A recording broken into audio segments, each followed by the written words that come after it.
Hello, and thank you for watching today. I'm doing my final project presentation for my class with Professor Haley Marcello for UCI Crisis and Expansion. I'm going to be doing a presentation called Gender Evolution During the 19th Century, and it's focusing on the question, how did gender change in American history during the 19th century? So here's a short introduction. Um, Regarding female gender specifically, there was limited rights and roles. Early 19th century women could not vote, own property independently after marriage, or access higher education.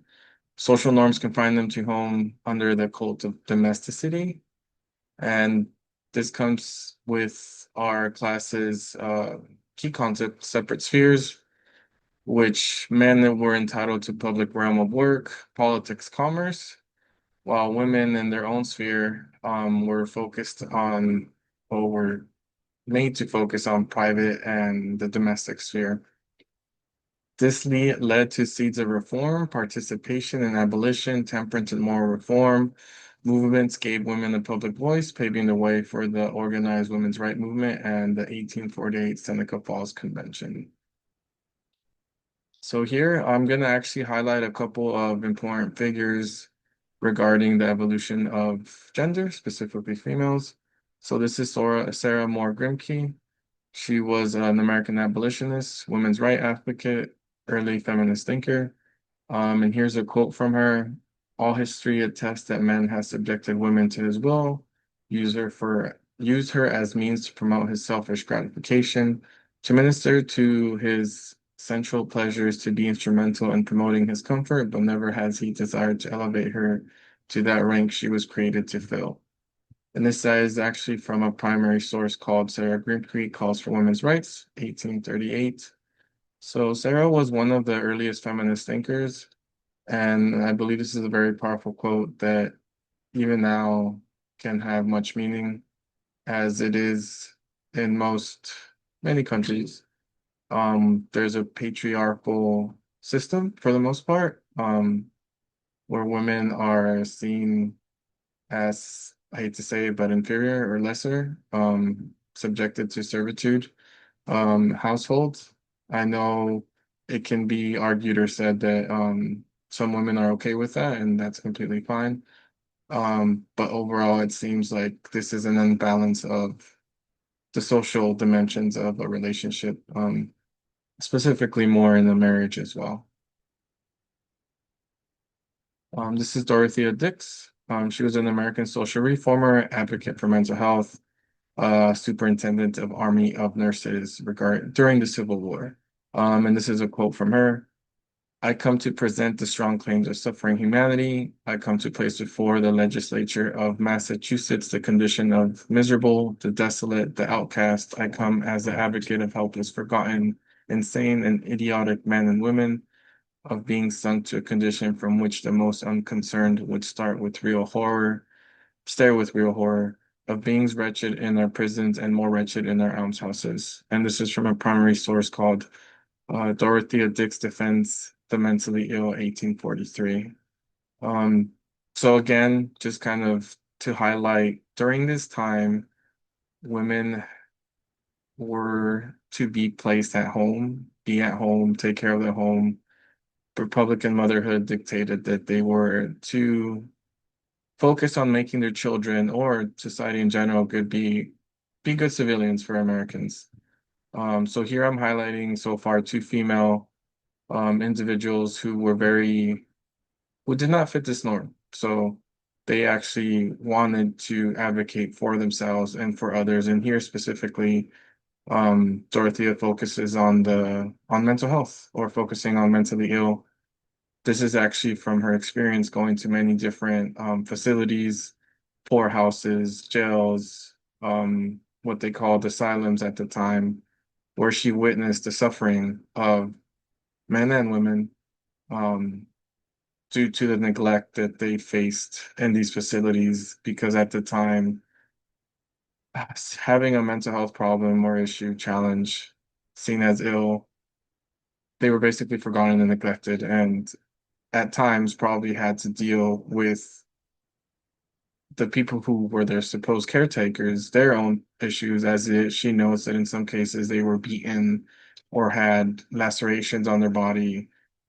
They obviously weren't the focus of her visit, but she was able to see certain instruments that were used on these poor individuals during this time. So another very important female reformer during the 19th century. And here is another very important female reformer as well of the 19th century. This is Charlotte Fortin. She was an American abolitionist, educator, poet, diarist. And here's a quote as well. I never before saw children so eager to learn. Although I had several years' experience in New England schools, coming to school is a constant delight and recreation to them. They come here as other children go to play. The older ones during the summer work in the fields from early morning until 11 or 12 o'clock, and then come into school after their hard toil in the hot sun, as bright as anxious to learn as ever. This is from a primary source called Charlotte Warren Teaches Free Children in South Carolina, 1864. So again, very powerfully, Charlotte Warren shares about her educational experience coming to South Carolina, which had just been freed after the Civil War. She, fun fact, important fact, is that she was the first Black American woman to teach white Americans in the North, which I highly commend. And I can imagine during the time, she must be very educated and, appreciated for her to be in this position. Is talk about gender evolution. She's catalyst regarding gender evolution during this time because being a Black American woman and educating white American children was something to not very much heard of. And this is the first time I had heard of. So kudos to her and to the Dorothea and also Sarah as well. So this quote actually focuses on her coming to teach the newly freed people in South Carolina, where she noticed that they were very happy to learn. It was like fun recreation to them and they were very hardworking. So these newly freed Black Americans would go to work in the morning and then come in the afternoon after 12 o'clock, 1 o'clock, happy to learn, even though they just spent, who knows, 4, 5, 6 hours working in the sun as well. And you have to keep in mind that these people were just slaves or had been slaves recently as well. So for them to have this fortitude goes to show that there was strong evolution during this time as well. And here is Sarah Winnemucca. She was a Native American rights activist, Northern Poverty author, educator, lecturer. And here's a quote from her Life Among the Beauties, The Wrongs and Claims by Sarah Winnemucca Hopkins. If women could go into your Congress, I think justice would soon be done to the Indians. I can't tell about all Indians, but I know my own people are kind to everybody that does not do them harm. But they will not be imposed upon, and when people are too bad, they rise up and resist them. This seems to me all right. It is different from being revengeful. There's nothing cool about our people. They never scalped a human being. So I chose Sarah because she was a Native American rights activist, but at the same time, she also focused on women's rights as well. So during her lecturing and education, being an educator, she actually advocated for women in general and women's rights, along with her focus on Native American rights. And this quote, I think, highlights a little bit of that, saying how if women could also be part of Congress and or I think she talks about women in general, I mean specifically Indian women, it would bring more balance to the system as well, especially because during this time in the 19th century, Native Americans faced horrible conditions from massacres, genocide, you know, abuse, so many horrible things that American Native Americans had to endure because of the selfishness of Americans and the ignorance of Americans who thought that their supposed God-given right to take over the land was okay. And these people had to deal with that. But on a lighter note, Sarah was a wonderful woman who brought her people to light and through her actions advocated for rights, Native American rights, and also female rights as well. And here is Frederick Douglass, who I wanted to also highlight that there was males who also fought for women's rights. And I think Frederick Douglass was a very important figure at the time for being an American abolitionist. He was an orator, writer, and social reformer. So amazing individual regarding freedom for Black Americans as well.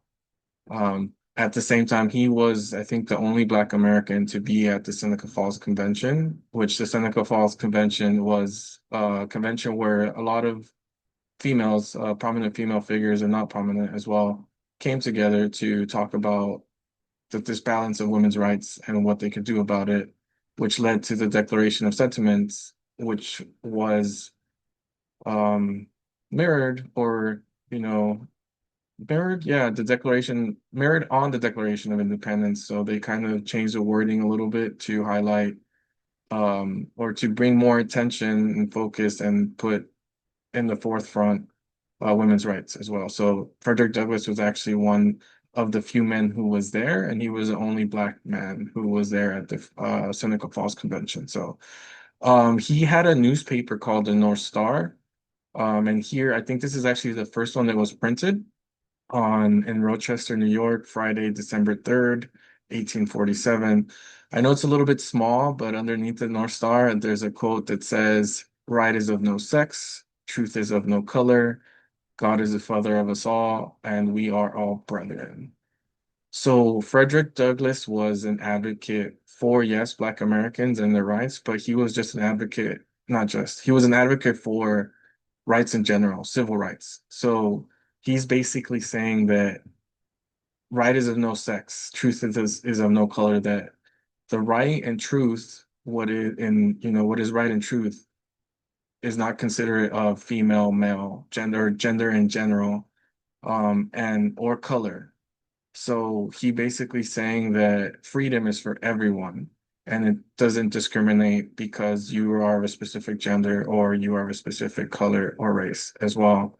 And that we are all brethren. And I feel like this is something that truly resonates with me as with time, I realized that it's important to, acknowledge that we're all on this planet together and do what we can to help each other out as much as possible because there's a lot of bad things that happen in the world, and taking care of your brethren is a great way to take care of yourself and take care of other people as well. So, yeah.